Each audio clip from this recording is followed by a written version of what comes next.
तो दोस्तों आपका फिर से स्वागत है। आज मैं आपके लिए लेके आया हूँ मौर्य वंश। इंडियन हिस्ट्री 12th के अंदर हम पढ़ने वाले हैं। वैदिक सभ्यता के अंदर भारत का गर्व रह चुका ये एक ऐसा साम्राज्य है जिसको पढ़ने के अंदर शायद गौरव महसूस होता है सबको।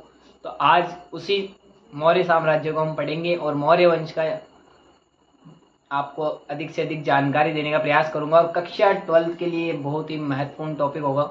तो आइए बात करते हैं मौर्य वंश के ऊपर। देखिए ध्यान से, मौर्य वंश ये बहुत ही खूबसूरत वंश है भैया, बहुत ही शानदार और बहुत ही प्रसिद्ध वंशों में से एक है। मैं तो बोल रहा हूँ नंबर 1 है मौर्य वंश। मौर्य वंश एक ऐसा वंश है जिसने मतलब भारत की उन्नति आप अंदाजा भी नहीं लगा सकते, इस लेवल पे उन्नत किया था भारत को, बहुत अलग लेवल पे। तो आज उन्हीं को बात करेंगे। और आज आप देख लो भैया, जिसको मौर्य वंश के बारे में पता नहीं है अभी तक, तो घर पे 1 रुपये 2 रुपये के सिक्के पड़े होंगे, उसके ऊपर देखो शेर की मुंडी वाला एक बढ़िया सा चित्र बना हुआ है, अशोक स्तंभ, अशोक चक्र। देखो ध्यान से, देखा क्या? सिक्का उठाओ उसको देखो, पता चल जाएगा वो मौर्य वंश का ही सबसे प्रसिद्ध निशानी है जो अपने सिक्कों पे, अपने नोटों के ऊपर छपा हुआ मिलता है। तो बात करते हैं मौर्य वंश। अरे भैया एक वंश है तो वंश का कोई तो स्टार्टअप करने वाला होगा ना, संस्थापक।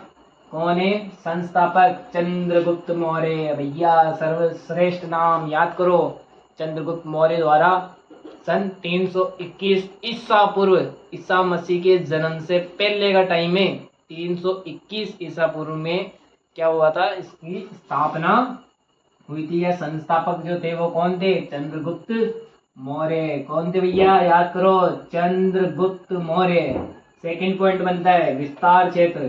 अरे मौर्य वंश कहाँ तक फैला, मतलब कहाँ तक इसका विस्तार था, कहाँ तक फैला हुआ था? उत्तर दक्षिण पूर्व पश्चिम दिशाओं में कहाँ तक फैला हुआ था? दिमाग लगाओ और दिशाओं के अकॉर्डिंग इनको पढ़ने का प्रयास करो। पश्चिम उत्तर, दक्षिण पश्चिम, पूर्व पश्चिम, इनको पढ़ोगे कंफ्यूज हो जाओगे। नक्शे को माइंड में रखो, इंडिया का नक्शा याद रखो पूरा। जब तक आप नक्शा याद नहीं करोगे आपको कुछ नहीं आने वाला। आपको नक्शा याद होगा तो विस्तार को एक झटके में समझ जाओगे। अखंड भारत को पढ़ेंगे आज अपन। अखंड भारत का विस्तार है भैया ये। पश्चिम उत्तर, पश्चिम उत्तर में अफगानिस्तान टू बलूचिस्तान। पश्चिम उत्तर का ये जो पार्टीशन होता है, जहाँ पे अपना वर्तमान के अंदर अभी आप देखो जो क्षेत्र फैला हुआ था, अखंड भारत था। कोई समय में जो पाकिस्तान और अफगानिस्तान का क्षेत्र है वो भी भारत में आता था। कोई बात नहीं, आगे अपन उसको लाके रहेंगे भारत में, ऐसी कोई बात नहीं है। भारत में इतना दम है कि वो जब चाहे तब पाकिस्तान को अपने अंदर कर सकता है। लेकिन अभी क्या है, 2-4 की बातों के अंदर आके, या यूँ कहेंगी अंग्रेजों की बातों में आके, भारत और पाकिस्तान जो 2 भाई हुआ करते थे वो बढ़ चुके हैं। लेकिन कोई बात नहीं, वापस लाएंगे उनको, कोई दिक्कत वाली बात नहीं। लेकिन यहाँ पे बात करते हैं अखंड भारत की। अफगानिस्तान तो बलूचिस्तान स्थान है भैया, बलूचिस्तान पाकिस्तान का एक स्थान है। यहाँ तक क्या फैला हुआ है? मौर्य वंश फैला हुआ है। और दक्षिण भारत में कर्नाटक तक फैला हुआ है। कहाँ तक फैला हुआ है? कर्नाटक। उत्तर पश्चिम में तो पाकिस्तान अफगानिस्तान तक फैला हुआ है, और कर्नाटक नीचे दक्षिण में कहाँ तक फैला हुआ है? कर्नाटक। याद करो, उत्तर पश्चिम अफगानिस्तान, पाकिस्तान, पाकिस्तान का बलूचिस्तान, और कहाँ तक फैला हुआ है? नीचे की साइड में कर्नाटक तक। और एक और वर्ड आप रखो, उड़ीसा। उड़ीसा या ओडिशा, क्या बोला जाता है? ओडिशा, जिसको कलिंग कहा जाता था। क्या कहा जाता था? कलिंग वर्ड। उस समय में कलिंग कहा जाता था। ये कलिंग की बहुत महत्वपूर्ण भूमिका रही है भैया इसमें। देखो आगे ध्यान से, उड़ीसा तक भी फैला हुआ था। इधर देखो आगे आओ, जानकारी कैसे मिली, कहाँ से मिली भैया, किसको कैसे पता चला कि ये मौर्य वंश है और मौर्य वंश के ये शासक हुए हैं? कैसे पता चला? सपना थोड़ी ना आया होगा किसी को। हो सके तुम में से आए किसी को अशोक सम्राट आ जाए तुम्हारे सपनों के अंदर, नहीं आएंगे बेटा। पता कहाँ से चला? पता, जानकारी, नॉलेज, लोगों को पता कैसे चला? हमको कहाँ से पता चला कि भैया क्या चीज है? तो देखो स्रोत, क्या है स्रोत? 2 प्रकार के स्रोत होते हैं भैया किसी भी चीज को जानने के। पुरानी चीजों को जानने के 2 प्रकार के स्रोत मिलेंगे। रट्टा मार लो किसी भी चीज को, देख लो ध्यान से क्या चीज है, जानने के अगर कोई स्रोत है। अगर आप हिस्ट्री पढ़ रहे हो तो आपको ये 2 चीजें आनी चाहिए।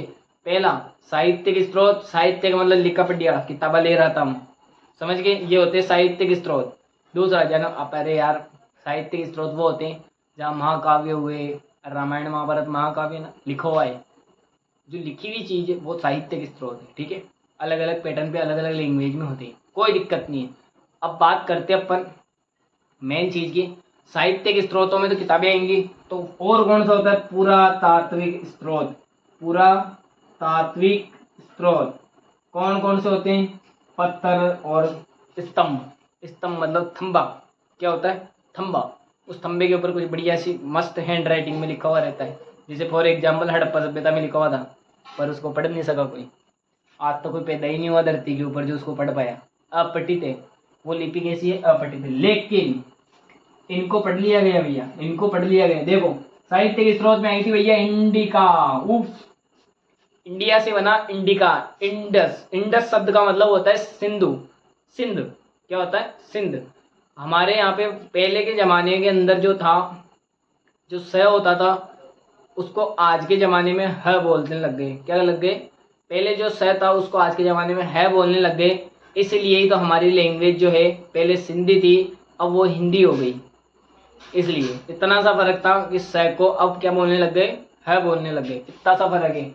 इधर देखो ध्यान से, इंडस, इंडिका। इंडिका बुक लिखी थी भैया एक, इंडिका नाम की किताब लिखी थी मेगस्थनी। मैगी नहीं, मैगी नहीं, कौन, मेगस्थनी। यूनान से आया था भैया ये बंदा, यूनान से आया।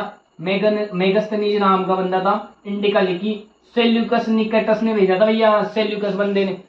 सेल्यूकस यूनान का राजा था, उसने अपने राज दरबारी को भेजा, क्योंकि हमारे जो चंद्रगुप्त मौर्य भाई साहब है, इन्होंने इनको हरा दिया था युद्ध में।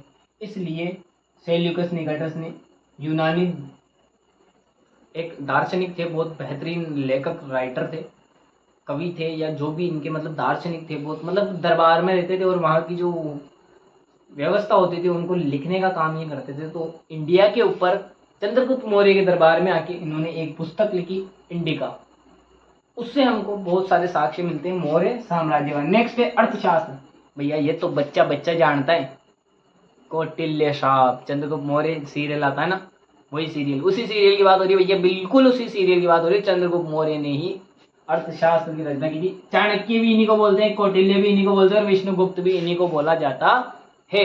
किसको, चाणक्य साहब। अरे भाई चोटियाड़ा, चंद्रगुप्त को उन्होंने ही राजा बनाया था भैया, उन्होंने तैयार किया था, नंद वंश को खत्म करने वाले यही थे।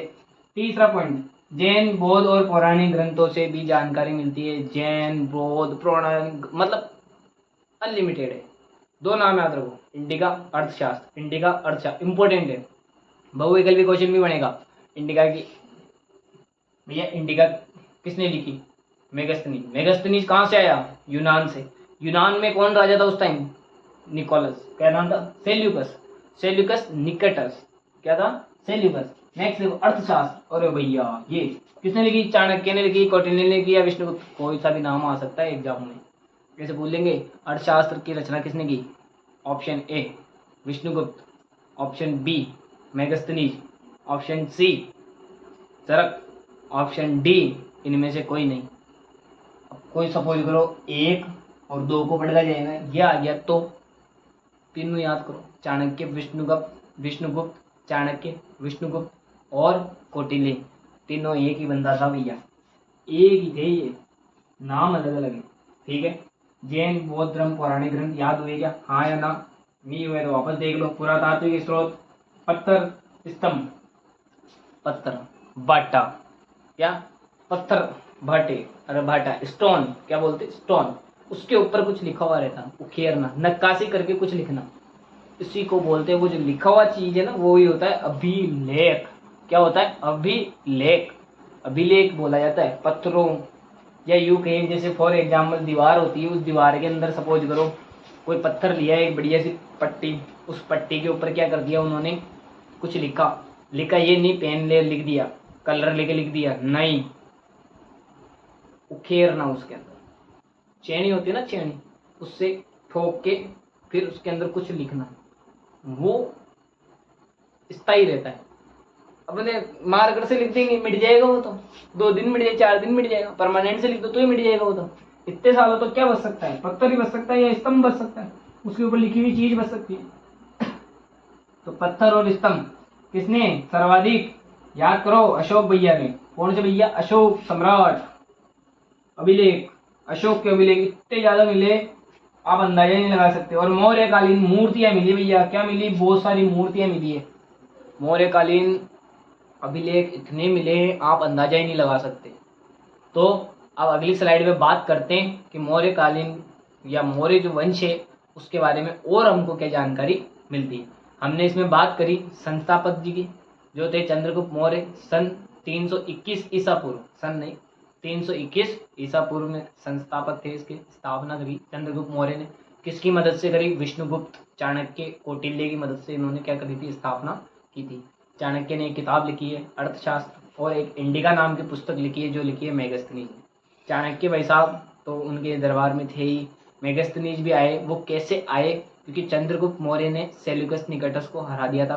तो सेल्यूकस निकटस को जब हराया तो उस समय कुछ, अब गिफ्ट तो दे वही हराया डाना, तो गिफ्ट के बदले में, गिफ्ट तो नहीं दिया था, गिफ्ट तो दिए ही होंगे, लेकिन सबसे इम्पोर्टेंट जो था कि एक दरबारी को भेजा गया, वहाँ के जो एक दार्शनिक थे उनको चंद्रगुप्त मौर्य के दरबार में भेजा गया। तो वो दार्शनिक लेखककार थे, राइटर थे। कहने का मतलब आज के ज़माना में जो लेखक लिखवाड़ रहे हैं, दस्तावेज जो लिखते हैं, वैसा बंदा था। कौन? मेगस्थनीज, जिसने इंडिका नाम की पुस्तक लिखी, जिससे पता चलता है मौर्य वंश के बारे में। ये हो गए साहित्यिक स्रोत।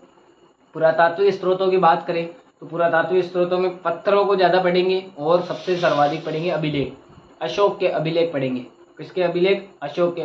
क्या होता है अशोक? कौन है अशोक? क्या है? इसके बारे में नेक्स्ट स्लाइड पे बात करते हैं। ओके,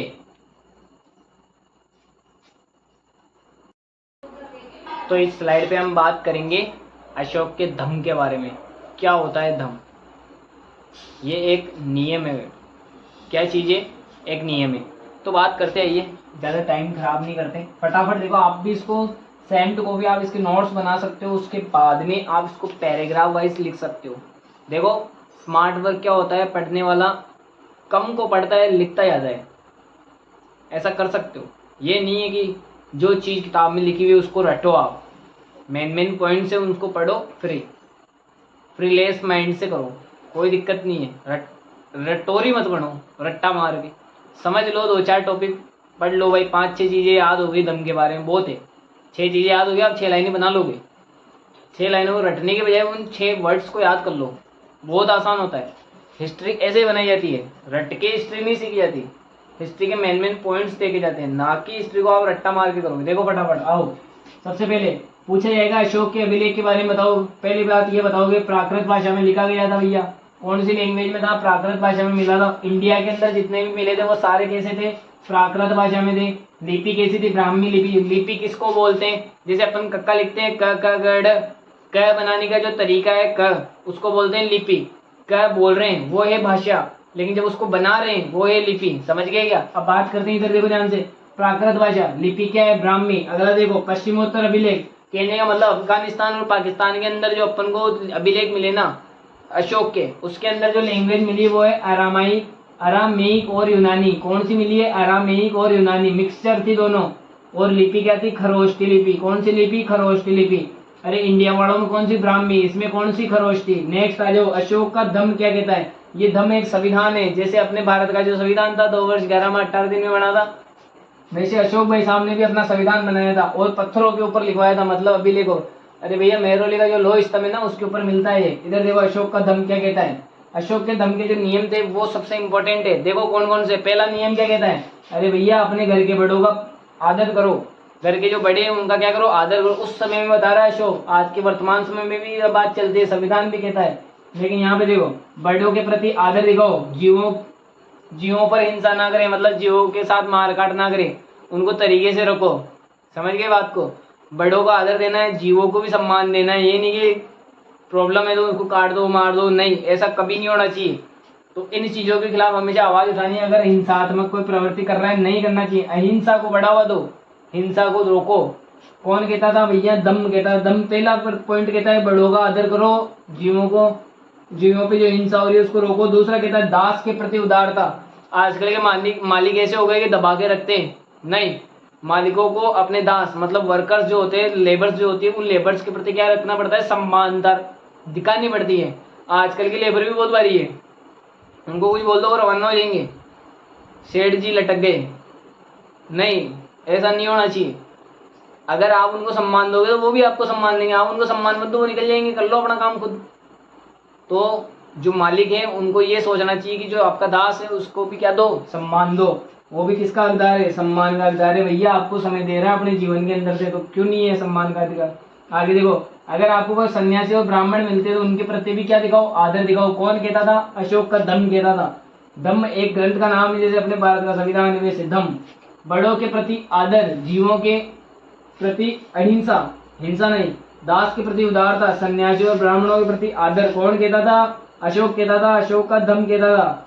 सहिष्णुता का पाठ पढ़ाओ भैया सबको, सहिष्णुता का पाठ पढ़ाओ, आदर व्यवहार में अच्छा रहो। ऐसी बात कौन बोलता था, अशोक कहता था। सेकंड ये पॉइंट क्या कहता है, दूसरों के धर्मों और परंपराओं का आदर करो। दूसरों का धर्म धर्म नहीं है क्या, कुछ भी हो सकता है, लेकिन आपको कोई अधिकार नहीं कि आप दूसरे के धर्म को कुछ अपशब्द बोलो या उनके लिए कुछ भी बिहेव करो अजीबोगरीब। तो वो बोलता था, हमेशा धम्म कहता था, दूसरों के धर्मों का आदर करो, परंपराओं का आदर करो। अशोक ऐसा व्यक्ति था जिसने समाज के अंदर अशोक एक ऐसा पहला राजा हुआ था जिसने मतलब आप सोच भी नहीं सकते कि जो अपना ये जो धर्म है ना, उसने बोला था मेरे अखंड भारत के अंदर जो भी व्यक्ति है वो अपने हिसाब से अपना धर्म रख सकता है, उसको हर धर्म को अपनाने की छूट है। ये कौन बोल के गया था, अशोक बोल के गया था। कौन बोल के गया था, अशोक बोल के गया था। ये अशोक का धर्म बोल के गया था, अशोक का धम्म बोल के गया था कि आप कोई से भी धर्म को अपना सकते हो। अशोक ने कभी नहीं कहा कि आप बुद्धिज्म अपनाओ, जैनिज्म अपनाओ, हिंदुज्म अपनाओ, मुस्लिम अपनाओ, कोई सा भी नहीं, आपकी जो इच्छा हो। जैसे अशोक ने धम्म उसको बुद्ध को ज़्यादा, बौद्ध जो धर्म होता है उसको बहुत अपनाया और बौद्ध संगति भी लेके आए। चतुर्थ बौद्ध संगति जो होती है, तृतीय बौद्ध संगति होती है, ये बौद्ध संगतियों में भी इसने बहुत सपोर्ट किया और अशोक ने उसी समय में अपना धम्म भी जारी किया। तो देखो ध्यान से, दूसरों के धर्मों और परंपराओं का आदर करना सीखो, वर्तमान समय में भी सीखो भैया। अगर आप दूसरों के धर्म का आदर और सम्मान नहीं कर सकते ना, तो आप कुछ भी नहीं कर सकते। क्या नहीं कर सकते, कुछ भी नहीं कर सकते। आपको अगर आपके धर्म का सम्मान करवाना है ना, तो आपको दूसरे के धर्म का भी सम्मान करना पड़ेगा। इसलिए सम्मान जरूरी है धर्मों का, भले ही उनकी कुछ बुराइयां हो सकती है, कुछ कमियां हो सकती है, लेकिन आप उनके धर्म का अपमान नहीं कर सकते। इसलिए बोला जाता है दूसरे के धर्मों और परंपराओं का आदर करो। सातवां पॉइंट क्या कहता है, अशोक का धर्म सार्वभौमिकता, वेरी मोस्ट इंपॉर्टेंट टॉपिक। देखो, बड़ों का आदर, जीवों के प्रति अहिंसा, दास के प्रति उदारता, सन्यासी और ब्राह्मणों के प्रति आदर, सहिष्णुता का पाठ, दूसरों के धर्मों और परंपराओं का आदर। अशोक का धर्म सार्वभौमिकता, या सार्वभौमिक मतलब सबके लिए बराबर सेम, कोई ऊपर नीचे नहीं, जैसे भारत का संविधान, फिर भी नेताओं के लिए अलग है। आगे देखो भैया, धम्म प्रचारक, धम्म महामात्र। धम्म महामात्र कौन होते थे, सुनो ध्यान से, जाना अपना अंडर कई हुए, अपने यहाँ पे लोग होते हैं ना, किस चीज़ के अंदर भैया, जैसे फॉर एग्जांपल गवर्नमेंट कोई सर्विस लेके आती है, कोई भी सर्विस लेके आई या योजना लेके आ रही है, अगर वो योजना ला रही है तो उसको प्रचार करेगी क्या, कैसे करेगी, मीडिया के द्वारा। कैसे करेगी, मीडिया के द्वारा। वैसे ही धम्म जो आया था, मतलब अशोक ने जो धम्म जारी किया था, उसके प्रचार के लिए कुछ लोग नियुक्त किए थे। उन लोगों को बोलते हैं क्या, धम्म महामात्र। क्या कहा जाता है, धम्म महामात्र। छोटा क्वेश्चन बनेगा, पूछेगा धम्म के प्रचारकों को क्या कहा जाता था, धम्म महामात्र कहा जाता था। क्या कहा जाता था, धम्म महामात्र कहा जाता। नेक्स्ट देखो, साम्राज्य को अखंड बनाने का प्रयास किया गया। अरे भैया, अशोक हमेशा सोचता था कि मैं मेरे साम्राज्य को क्या बनाऊंगा, अखंड बनाऊंगा। कहने मतलब एक अखंड भारत का सपना देखा था उसने, और भारत था भी अखंड। पर कुछ जातियां ऐसी आई जिन्होंने दो भाइयों को तोड़ दिया। भारत और पाकिस्तान कोई टाइम में अखंड भारत था, लेकिन जाति के नाम पे, धर्म के नाम पे बंटवारा कर दिया। ये देखो, अंग्रेजों ने दो बिल्लियों के बीच में बंदर मजा ले गया, मतलब लड़वा के चला गया दो भाइयों को, और आज भारत के टुकड़े हो गए। नहीं तो इतने टुकड़े नहीं, एक अखंड भारत था। शायद अगर आज सब कुछ हो, अगर पाकिस्तान, बांग्लादेश, ऑल ओवर जितने भी टुकड़े टूटे हुए हैं, अगर वो एक साथ होते हैं तो भारत की इकॉनमी डबल हो सकती है, बिल्कुल हो सकती है। भले वो जनसंख्या में आगे निकल जाएगा, लेकिन वो लड़ सकता है। आज इतने टुकड़े हो रखे हैं, और टुकड़े करा के कौन गए यार? मुस्लिम हिंदू थोड़ी ना कर रहे हैं टुकड़े। टुकड़े कर रहे कौन है? एक ही व्यक्ति, अंग्रेज। वो ये मेन रीज़न, उन्होंने ही खेल खेला हिंदुओं और मुस्लिमों के साथ। इसलिए आज ऐसी स्थिति है, भारत और पाकिस्तान दो भाई, पर अब भाई नहीं है। क्यों नहीं है उसका भी रीज़न है, पर कोई बात नहीं। आने वाले टाइम में हम पाकिस्तान को वापस मिलाएंगे, बिल्कुल कॉन्फिडेंस के साथ पाकिस्तान को वापस लेके आएंगे और मिलेगा, अखंड भारत बनेगा, कोई नहीं रोक सकता। आने वाले टाइम में अखंड भारत का निर्माण होगा। आगे देखो, प्रजावत्सलता, अहंकार रहित हृदय की उदारता और कृपालुता को भी इसने बढ़ावा दिया था। मनुष्य का हृदय कैसा होना चाहिए? अहंकार रहित। अहंकार नहीं होना चाहिए भैया, ठीक है, जो जितना है बढ़िया है। अहंकार रहित हृदय कौन बोल के गया भैया? अशोक का धम्म बोल के गया। प्रजावत्सलता होनी चाहिए, उदारता रहनी चाहिए हृदय में, और कृपालुता। क्या होनी चाहिए हृदय में? कृपालुता। तो अशोक का धम्म एक अच्छे मानव का निर्माण कर सकता था, पर कई मायनों में देखा जाता है कि ये धम्म आने के बाद भी केवल 150-200 सालों तक ये राज्य चला था, ज़्यादा चला नहीं। अगर ऐसा संविधान रहता है और उसको ग्रोथ करवा सकते थे तो बहुत अच्छा होता। लेकिन इस धम्म के अकॉर्डिंग भी कोशिश की थी अशोक ने कि वो प्रयास करेगा एक अखंड भारत का निर्माण करने का। तो रहा भी था, ऐसी बात नहीं है, 150 सालों तक ये चला भी था नियम। फिर धीरे धीरे वही प्रतिद्वंदिता होती है और फिर वही वापस अखंड भारत के टुकड़े होते हैं। कई बार भारत को बिखेरा गया, तोड़ा गया, जोड़ा गया, और आज वर्तमान स्थिति ये है कि भारत अपने पड़ोसियों से कोई देख के मतलब विश्वास ही नहीं कर पाता, और वो भारत में विश्वास नहीं कर पाते। तो प्लीज़, अशोक का धम्म उस समय में जोड़ना चाह रहा था, आज भी ये चीज़ हो सकती है।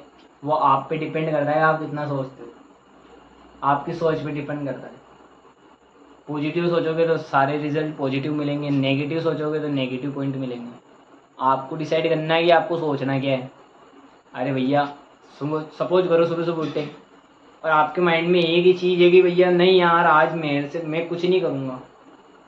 तो आपका मन बोल रहा है मैं कुछ नहीं करूँगा, लेकिन शरीर बोल रहा कर ले बेटा। तो कभी कभार किसी का मन कहता नहीं यार, शरीर कहता हाँ यार, कभी कहता शरीर कहता नहीं यार, मन कहता हाँ यार करेंगे। तो जब भी डीमोटिवेट हो ना, तो एक बार उनको याद कर लेना जो आपके माता पिता, मतलब माता पिता की शक्ल एक बार सामने लेके आना कि वो आपसे कितनी उम्मीद रखते हैं। वो लिया ना, सबसे बेस्ट दुनिया का जो मोटिवेशन है ना, वो है आपकी सच्चाई। आप अपने आप को आईने में जाके देखो कि आप क्या कर सकते हो और क्या नहीं कर रहे हो, और क्या करना चाहिए। माता पिता को एक बार आप, मेरी बात सुनो, क्या काम करना है इतना सा काम करो कि माता पिता का सिर गर्व से ऊपर हो जाए। बस यार, मेरे बेटे ने ये करके दिखाया, बहुत है। इससे बड़े सम्मान की, इससे ज़्यादा, इससे बड़ा सम्मान कुछ हो ही नहीं सकता दुनिया में। गाड़ी में घूमना, इधर पंचायती गली, उधर पंचायती गली, यहाँ घूम लिए, वहाँ चले गए, कोई दिक्कत नहीं। अगर माँ बाप ने आपको बोल दिया ना मेरा बेटा बढ़िया है, बस दुनिया के अंदर सबसे बड़ी चीज़ आप कमा लोगे। ये सबसे बेस्ट है। तो ये मेरा फर्स्ट पार्ट था मौर्य वंश के ऊपर। नेक्स्ट पार्ट के अंदर हम बात करेंगे इसकी प्रशासन व्यवस्था के बारे में, बात करेंगे यहाँ पे लोग कैसे रहते थे, व्यापार कैसे करते थे, किस प्रकार से उनका जीवन यापन था। यहाँ की सेनाओं के बारे में बात करेंगे, यहाँ के राजनीतिक क्षेत्र के बारे में बात करेंगे, लोगों की कैसे अशोक ने व्यवस्था कर रखी थी कि कौन कौन से मंत्री होंगे, क्या क्या करेंगे। राज व्यवस्था के बारे में भी यहाँ की सारे अपन डिटेल से पढ़ेंगे। तो पार्ट 2 का वेट करें, पार्ट 2 के अंदर आपको जल्द से जल्द इसका मिलेगा। नेक्स्ट वीडियो जल्द से जल्द आएगी। तो ये पार्ट 1 था जिसके अंदर मैंने छोटा सा प्रयास किया है मौर्य वंश को समझाने का। तो आप इसके नोट्स बना सकते हो, यहाँ से ले सकते हो आराम से, कोई दिक्कत नहीं। स्टार्टिंग में जो पहला व्यू था उसका आप स्क्रीनशॉट लेके आराम से नोट्स बनाओ। मेरी बात फिर बता रहा हूँ कि आप शॉर्ट नोट्स बनाओ, याद करो उनको और लिखो बड़ा। अब इसके अंदर देखो ध्यान से कितने पॉइंट मिल गए अपन को। एक है अशोक के अभिलेखों के बारे में बताइए। तो 1 2 3 4 5 6, आप आराम से 6 लाइनें क्रिएट कर सकते हो। अशोक का धम्म, इसके अंदर कितने पॉइंट है? 7 पॉइंट आ रहे हैं, मतलब 7 लाइनें आराम से कर सकते हो, आप आराम से कर सकते हो, कोई दिक्कत नहीं। लेकिन नहीं, वही रट्टे मारने की आदत रहती है, रट्टे मत मारो, इन 7 चीजों को सीख लो। क्या सीखो? बड़ों के प्रति आदर, जीव हिंसा पर रोक, दास के प्रति उदारता, सन्यासियों ब्राह्मणों के प्रति आदर, सहिष्णुता का पाठ, दूसरों के धर्म और परंपराओं का आदर करो। फिर अशोक का धर्म जो था वो सार्वभौमिक था। अशोक का धर्म या जो धम्म है वो सार्वभौमिक था।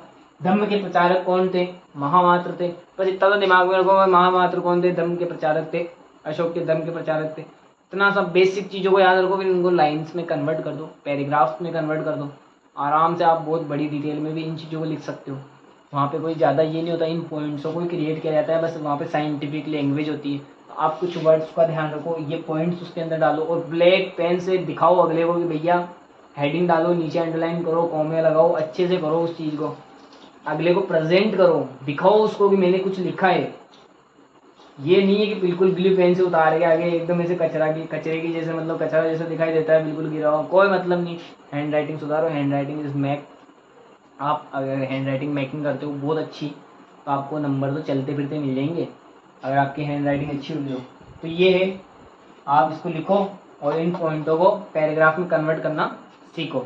सेल्फ मेड नोट्स बनाओ, कोई दिक्कत नहीं है, सेल्फ मेड बनाओ, अपनी लैंग्वेज डिटेल डालो, अपनी लैंग्वेज के हिसाब से बनाओ। एग्जाम के अंदर पड़ोसियों को देखने की जरूरत नहीं पड़ेगी, खुद के दम पे कुछ करोगे। पड़ोसियों को वही देखता है जो कायर होता है, खुद के दम पे करो, खुद के दम पर नंबर ला के दिखाओ। भैया दूसरों के भरोसे बैठे हो ना, तो अभी पढ़ाई छोड़ देना। धन्यवाद।